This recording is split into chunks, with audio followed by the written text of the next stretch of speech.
At my son's wedding reception, in front of 200 guests, my new son-in-law's father leaned into the microphone, looked directly at me, and said, "We should be honest. Not every family brings the same things to the table." The room went quiet. He smiled. I smiled back, set down my glass of sweet tea, and said quietly, "You're right. Some of us bring the deed." His face went the color of old chalk when I said what came next. My name is Eugene Calloway. I'm 63 years old, and for the last 22 years I've run a small land trust company out of Macon, Georgia called Calloway Land Partners. We don't advertise. We don't have a ties. We don't have a fancy website with stock photos of happy families in front of houses. What we have is a reputation, quietly earned over 2 decades, for being the kind of firm that steps in when the banks won't, when the timelines are tight, and when the land itself is the only thing standing between a family and losing everything they built. Before I was the man with the ledger, I was just a kid from Bibb County who grew up watching his father fix other people's tractors. My dad ran a small repair shop out of a metal building behind our house on Piedmont Road. He worked 6 days a week and shook hands with every single customer who walked through that door, from the county supervisor to the migrant farmhands who came through in the summer. He never charged a different rate based on who you were. He used to tell me, "Son, the dirt on a man's hands doesn't tell you what's in his wallet, and the shine on another man's shoes doesn't tell you what's in his character." I carried that with me for 40 years. There was a period in my late 30s when I thought I'd left it behind. I was working in commercial real estate development, climbing the right ladders, attending the right dinners, learning to say the right things to the right people. I was good at the math and decent at the theater, but I watched too many deals go bad not because of the numbers, but because of the man at the top who thought the numbers were the only thing that mattered. In 2002, I walked away from a VP position and opened Calloway Land Partners in a rented office above a dry cleaner on Hazel Street. I had a folding desk, a used HP laptop, and one principle I wasn't willing to negotiate on: I would only back operations run by people who treated every person on their payroll like a human being. That wasn't sentiment. That was strategy. A man who talks down to his foreman will eventually lie to his lender. I'd seen it happen enough times to stop calling it coincidence. My son Patrick is 31 years old. He has his grandfather's hands, steady, unhurried, and a quiet steadiness that I used to mistake for shyness until I saw him handle a crisis at a job site and realized it was just competence. He works in civil engineering, the kind of work where you show up before the sun does, and where the margin for error is measured in inches, not intentions. He met Savannah at a conference in Atlanta 3 years ago. She was presenting research on sustainable infrastructure. He told me afterward that she was the only person in the room who argued with the keynote speaker, and turned out to be right. I liked her before I ever met her. I met her father 2 weeks later at a dinner in Buckhead. His name is Hargrove, not Mr. Purrs. Hargrove, not Gerald, just Hargrove. The way men say their own name when they've decided it functions as an introduction, a credential, and a warning all in one. He ran a mid-sized commercial development company called Stratford Holdings, based out of Atlanta. Old money by Georgia standards, which means about 2 generations of careful marriages and one grandfather who got lucky with land before the interstate system was built. He arrived at that restaurant the way men like him always arrive, slightly late and entirely comfortable with it, as if the delay were a gift rather than a discourtesy. He looked at me across the white tablecloth and asked what I did. I told him about Calloway Land Partners. He nodded with the specific kind of nod that means, "I have already decided this is not interesting." He spent the rest of the dinner asking Patrick questions about his projects, steering the conversation toward things that could be listed on a resume and verified. He didn't ask about my firm's assets. He didn't ask about our track record. He asked if we were regional, the way people say regional when they mean small. I didn't push back. I stored the look in his eyes the same way I store everything, carefully, completely, without letting it change my expression. Stratford Holdings found Calloway Land Partners 8 months before the wedding, not through any direct conversation with me and not through the kind of referral that comes with a formal introduction. They found us because their financing was falling apart and their CFO was running out of options. Stratford had overextended on a large mixed-use development in West Atlanta, a project called the Meridian Walk, which had nothing to do with my company but which I found amusing given the name. The project was 340 units of residential plus 60,000 square feet of commercial space, originally financed through a regional bank that had since been absorbed into a larger institution that had no interest in carrying forward the terms of a loan it hadn't originated. They needed bridge financing. Substantial bridge financing, the kind of number that doesn't get talked about at family dinners and polite company. My firm had the capacity. We also had a protocol. Every deal that came through Callaway Land Partners went through what I called a stewardship review. Not just the financials, but the operational culture of the entity requesting capital. I had learned the hard way back in 2009 that a solid balance sheet and a rotten leadership culture were not mutually exclusive. I'd backed a construction group in Savannah whose books were immaculate and whose owner treated his subcontractors like disposable equipment. The fallout had cost us 18 months, and a relationship with a regional lender that took 6 years to rebuild. So I built a process. Every principal I considered doing business with got observed before they got an offer. Not investigated. Observed. There's a difference. Investigation looks for what people hide. Observation reveals what people don't bother to hide because they don't think it matters.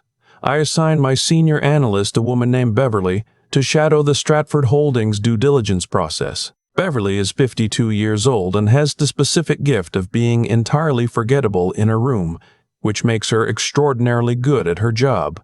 She sat in 4 months of meetings with Stratford's team and reported back to me every week. What she brought me was not fraud. It was something quieter and, in my experience, more predictive of disaster. Hargrove ran his company the way he'd run that dinner table in Buckhead. The people who mattered were the people with titles. The people without titles were furniture. Beverly watched him ignore a project manager's safety concern in 2 separate meetings. She watched him override his own CFO's recommendation on a materials contract because the cheaper vendor was run by a college friend. She watched him tell a room full of subcontractors that their timeline complaints were, in his words, a you problem, not an us problem. She sent me a voice memo after that last meeting. Her voice was flat in the way it gets when she's trying to keep her professional face on. "Eugene," she said, "this man doesn't think consequences apply to him. He thinks the deal closes and everyone gets paid and his conduct in the room is just atmosphere. It is not atmosphere. It is not atmosphere." I sat in my office that evening and listened to that memo twice. I thought about my father's shop on Piedmont Road. I thought about the foreman from the Savannah project who'd shown up at my office after the fallout. Not angry, just tired, asking if I'd known. I hadn't known enough.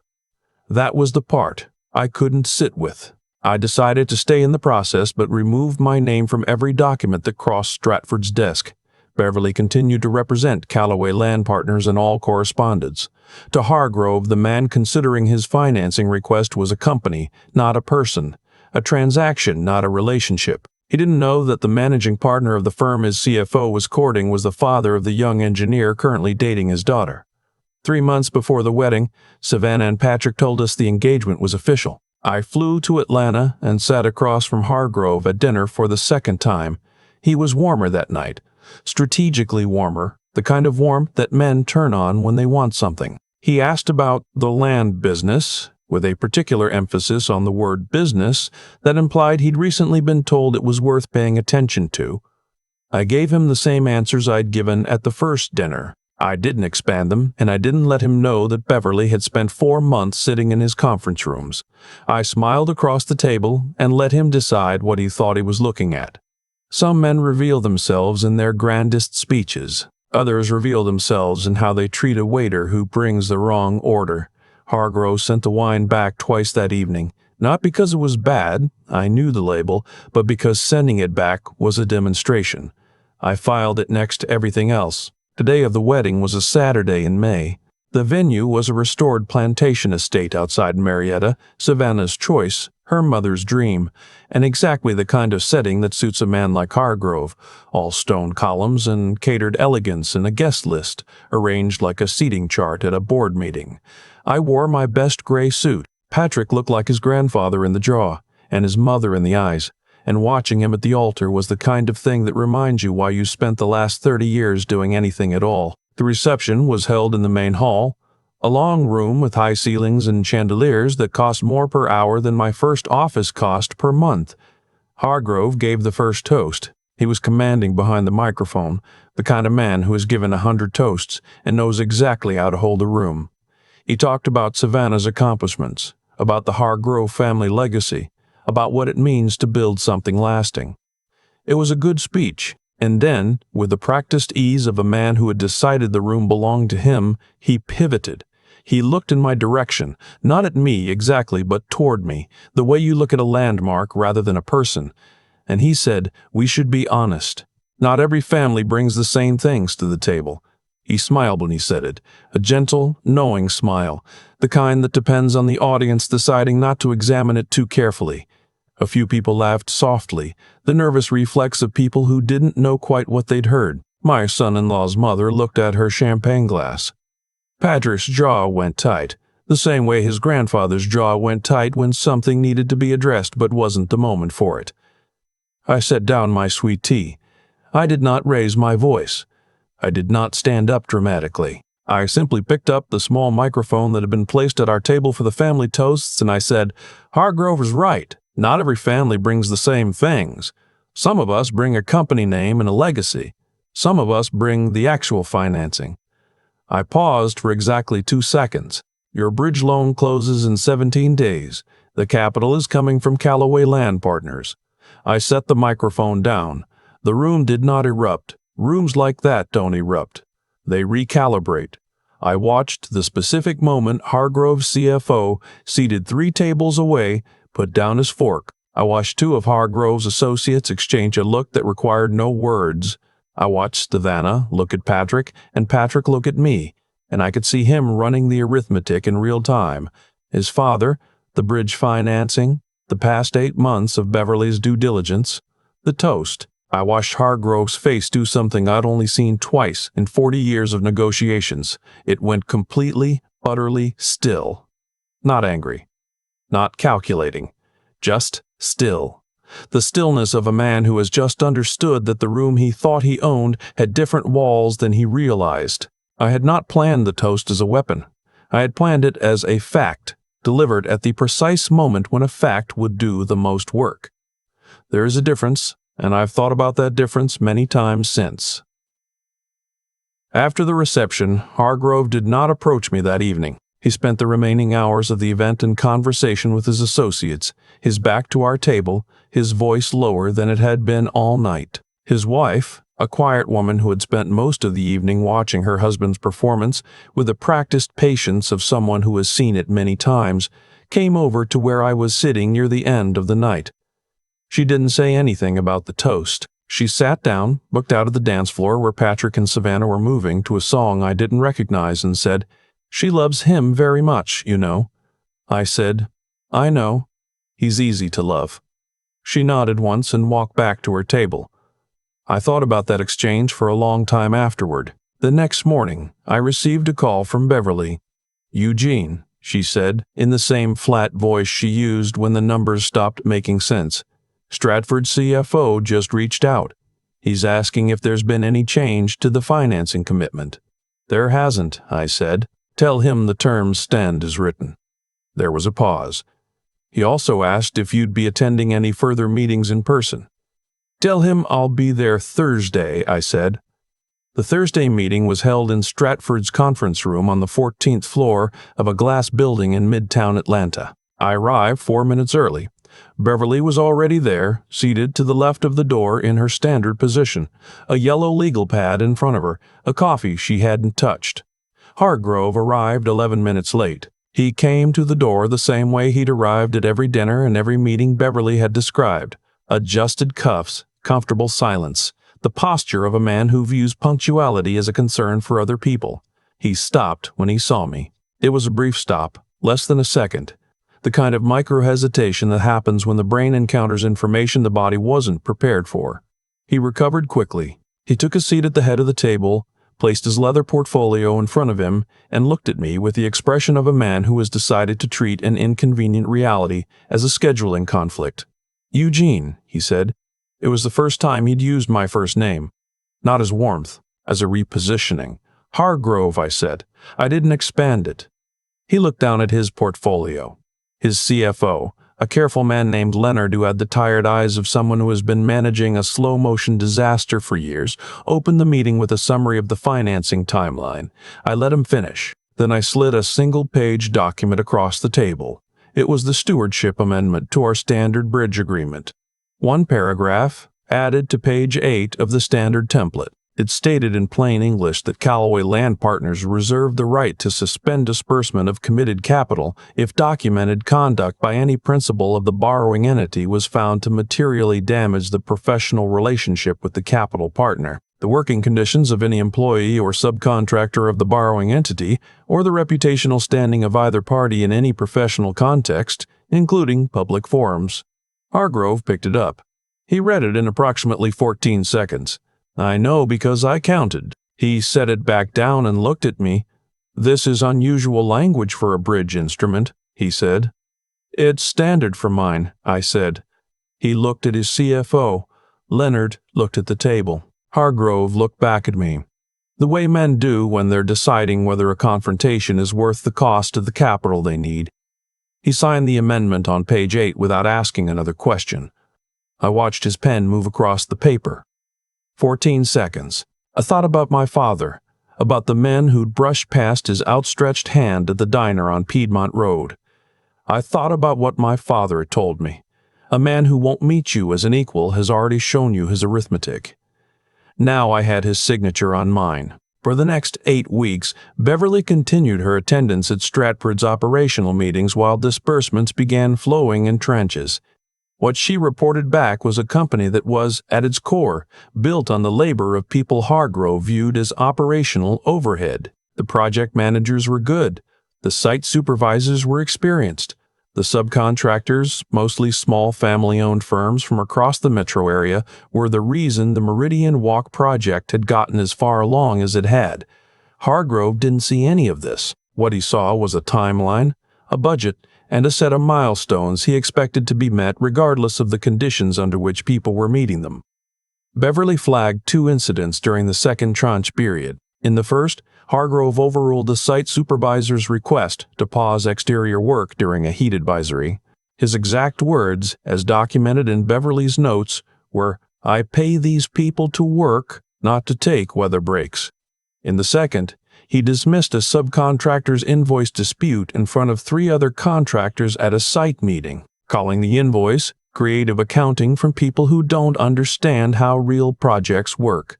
Both incidents were documented. Both were entered into our internal record under the stewardship amendment. I didn't act immediately. I had learned in 2009 in Savannah that acting immediately on incomplete evidence is how you end up with a legal dispute instead of a resolution. I wanted the pattern, not just the incident. By week 10, I had the pattern. I also had something else. My son called me on a Wednesday evening. He was at a job site, and his voice had the particular flatness it gets when something is wrong, and he's trying to handle it internally before he brings it to me. "Dad," he said, "Savannah talked to her father this week. He told her that the financing arrangement with your firm was, he called it a conflict of interest. He said it put us all in an awkward position. He said you should have disclosed it before the wedding." I held the phone and listened to the static of a bad cell connection for a moment. "What did Savannah say?" I asked. "She told him she thought it was fine," Patrick said, "but she was upset. Not at you. At him, I think. But she didn't say that directly. I thanked Patrick and told him I'd handle it. After I hung up, I sat in my office for a long time. I thought about the 14-second signature. I thought about what it means when a man uses his daughter's discomfort as a negotiating position. That's when I called Beverly. "I want the full documentation package," I said. "Everything since April. Incident logs, meeting notes, site reports, the works. I want it indexed and ready." "It's been ready since June," she said. The conversation I'd been waiting for came not through lawyers, but through a phone call from Hargrove himself on a Friday afternoon. He called my personal cell, which meant he'd gotten the number through Savannah, which meant he'd asked his daughter for it without telling her why. That told me everything I needed to know about how he'd planned the call. He was cordial on the phone. Strategically cordial on the phone. Strategically cordial. He talked about family and about the complexity of mixing personal and professional relationships. He talked about the importance of transparency, using that word with the specific irony of a man who had spent 14 seconds reading a clause that defined the terms of his own accountability. Then he said it. Not aggressively, almost gently, the way men deliver a threat when they've decided the threat will be received as wisdom. I think we both know, he said, that you're not going to pull financing from a project your son's wife's family is depending on. That's not who you are, Eugene. You're not going to blow up these kids' future to make a point about how I run a job site. I listened to him finish. I waited 3 full seconds before I responded. You're right, I said. I wouldn't do that to Patrick in Savannah, which is exactly why I documented every incident under the Stewardship Amendment, so that when I suspend the third tranche, the record is complete, the reasoning is clear, and no one can claim it's personal. There was a silence on the line. You haven't suspended anything, he said. Not yet, I said. Leonard has the formal notice in his email right now. I asked Beverly to send it while we were talking. Another silence, longer this time. Eugene, the clause is real, Hargrove. You signed it in 14 seconds. I wrote it over 10 years.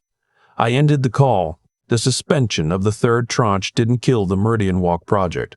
That was not the goal. The goal was to stop disbursements until Stratford Holdings could demonstrate 3 things: remediation of the documented workplace conduct incidents, a formal acknowledgement to the affected subcontractors, and a written operational protocol for site safety decisions that couldn't be overruled by a single principal without a documented review. Leonard, Stratford's CFO, handled the compliance process with the quiet efficiency of a man who had been waiting for someone to give him the authority to actually fix what he'd been watching break for years. He called me 2 days after the suspension notice. How long do you need? I asked. 60 days, he said. If you give me 60 days and stay out of the way, I can get you what you need. You have 45, I said, and you don't need me to stay out of the way. You need Hargrove to stay out of the way. Leonard laughed. It was the short, exhausted laugh of a man who appreciated the precision of the statement. Yeah, he said, that's what I meant. The 45 days were not smooth. Hargrove did not resign gracefully from operational decisions. He contested 2 of the documented incidents in writing, calling them subjective interpretations by an outside observer. His lawyers sent a letter suggesting that the Stewardship Amendment was unenforceable on the grounds that its language was overly broad. My lawyer replied with a 14-second signature timestamp and a timeline of events demonstrating that every incident had been documented contemporaneously by a named observer in writing before any dispute arose. The lawyers went quiet after that. What broke the stalemate was not me. It was Savannah. She had been watching the situation develop from the inside, the way adult children of complicated men learn to watch, carefully, without showing their hand until they understand the full shape of the table. She came to my office on a Tuesday afternoon unannounced. I was at my desk going through the documentation file when my assistant told me she was in the lobby. I went downstairs. She was sitting in one of the chairs near the door, still in her work clothes, a scarf she'd loosened on the drive over. She looked like her mother.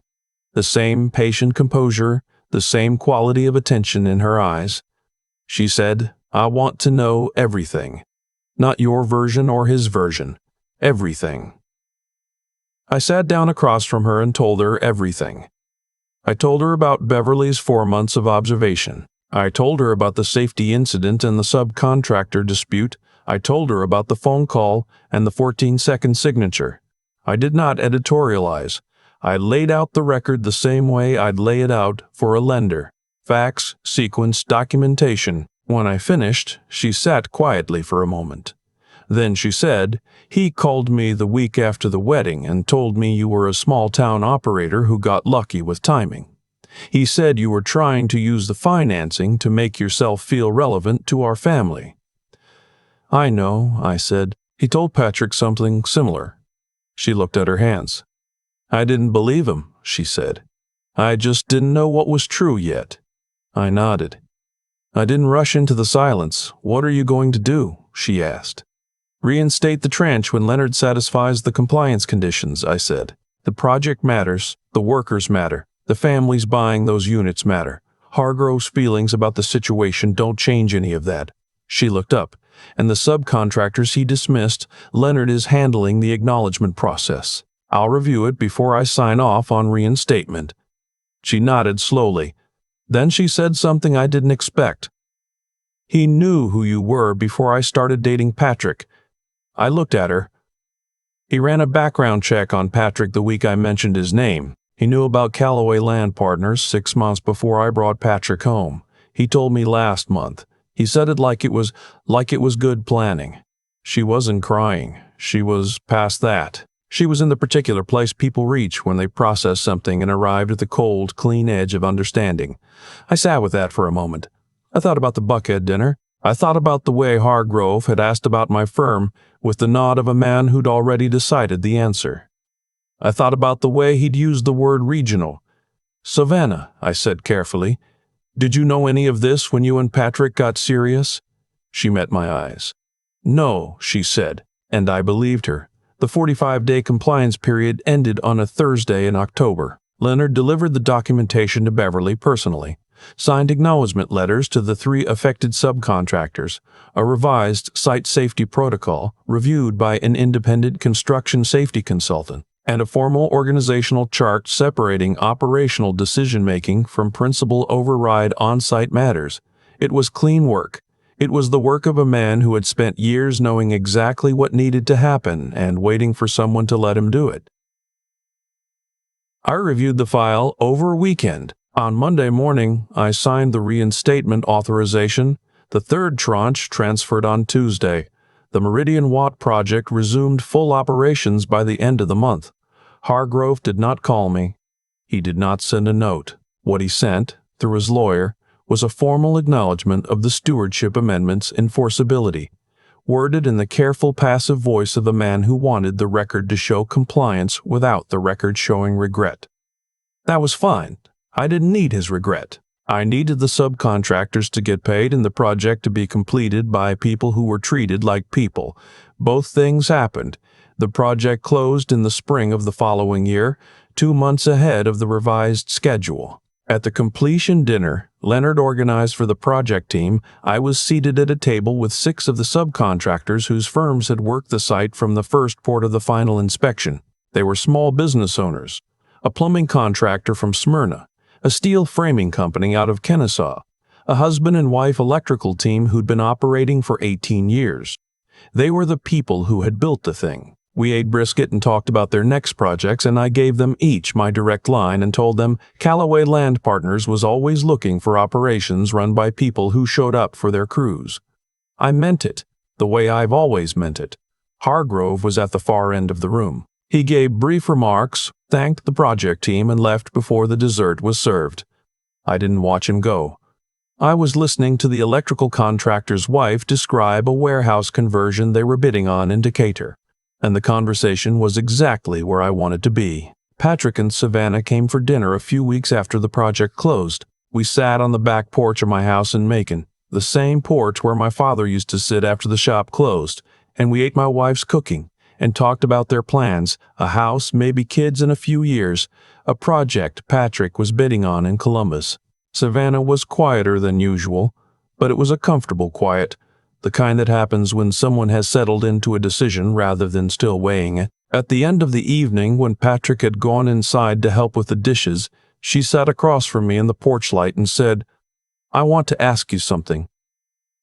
"Go ahead," I said. "Did you know when you walked into that wedding reception what was going to happen with the toast?" I thought about it honestly. I knew what was true, I said. I didn't plan what he was going to say. but I knew what was true when I decided I wasn't going to leave the room without saying it. She nodded slowly. "He hasn't called me," she said, "since October. Not once. I didn't say anything. There wasn't anything useful to say. I think," she said carefully, "he expected me to call him, to apologize on his behalf, to smooth it over the way I always did." "What did you do instead?" I asked. "Nothing," she said. "I let it be quiet." She looked out at the dark backyard. The crickets were going. The light from the kitchen window made a yellow square on the grass. "Patrick told me what your father used to say," she said, "about handshakes." "He told a lot of things that turned out to be useful," I said. She smiled. It was the first full smile I'd seen from her in months. She stood up to go inside, and at the door she paused and turned back. "Thank you," she said, "for not letting it be something we had to carry." I stayed on the porch after they left, the way my father used to stay after the shop closed. Not because there was more to do, but because some evenings deserve a few minutes of quiet before you let them go. The deal was done. The project was built. My son was happy. And somewhere in a glass building in Midtown Atlanta, a man who had spent 60 years deciding who was worth his handshake was sitting with the specific silence of someone who had finally had to read the fine print. I thought about that for a moment. Then I thought about the subcontractors at the dinner table, and the electrical contractor's wife, and the warehouse in Decatur, and I decided that was the part worth holding on to. I picked up my glass and went inside.